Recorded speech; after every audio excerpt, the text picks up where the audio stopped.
de 5 niveaux de l'Institut national de préparation professionnelle avec 6 laboratoires, 6 salles technologiques, 10 salles de formation sur Tibéter à Matadi grâce au financement de l'Agence française de développement qui a été visitée ce samedi 1er août 2020 par la ministre d'État, ministre de l'Emploi, Travail et Prévoyance sociale, Dr Néné Louankoulou en visite du travail dans le Congo central.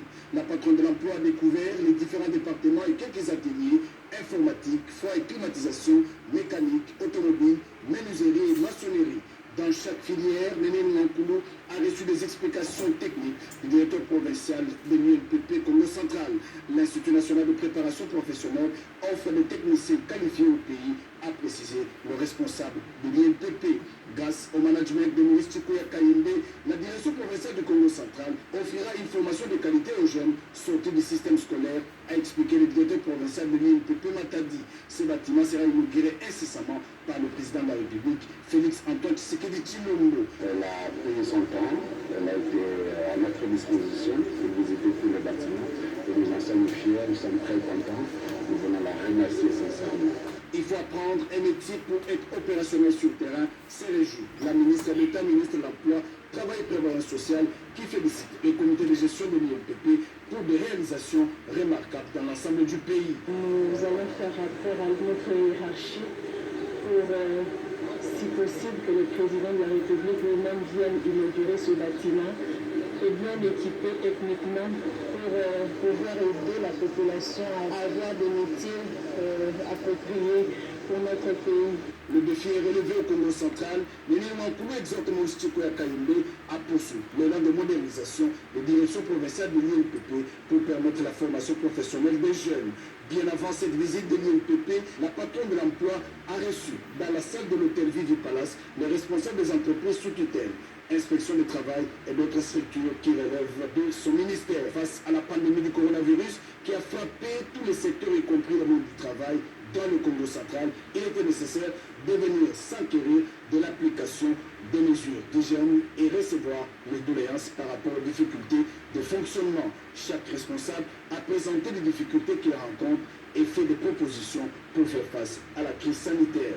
Les écoles de métier qui précisent CNSS, c'est des petits employeurs qui vivaient essentiellement de leurs petites activités quotidiennes qui ont été aussi fermées.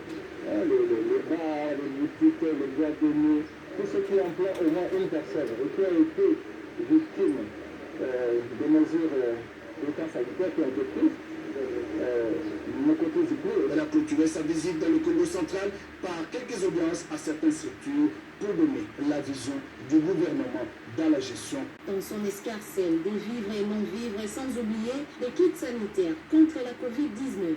J'ai levé l'option de faire la descente sur terrain pour me rendre compte de l'effectivité de tout ce qui se passe là où il y a des structures qui prennent en charge ces enfants. C'est ainsi que nous avons commencé hier. Cette fois-ci, j'ai estimé que le 1er août, je serai ici. C'est maintenant que j'arrive et je découvre tous les détails et j'estime que c'est important que je vienne. Il y a un cadre approprié pour les enfants. Comme je dis, mais ici, c'est vraiment l'endroit idéal où l'enfant doit grandir. Nous sommes très reconnaissants pour cette marque d'amour à notre égard.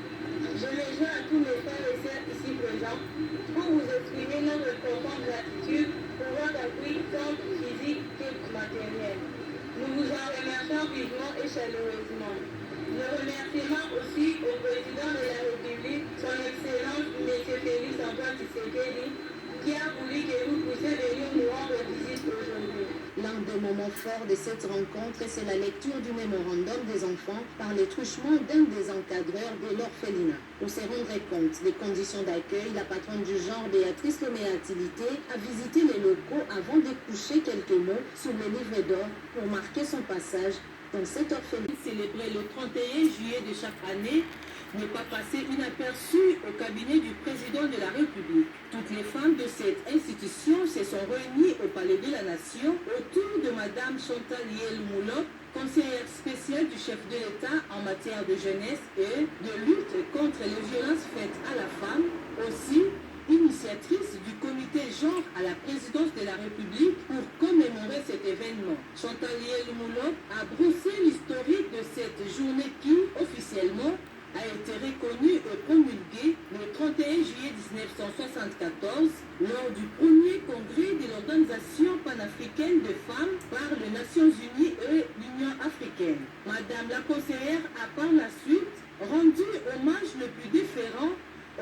président de la République Félix Antoine Tshisekedi Tshilombo pour son implication à la promotion des droits des femmes à travers la nomination de celles-ci à de hautes fonctions au sein des institutions publiques.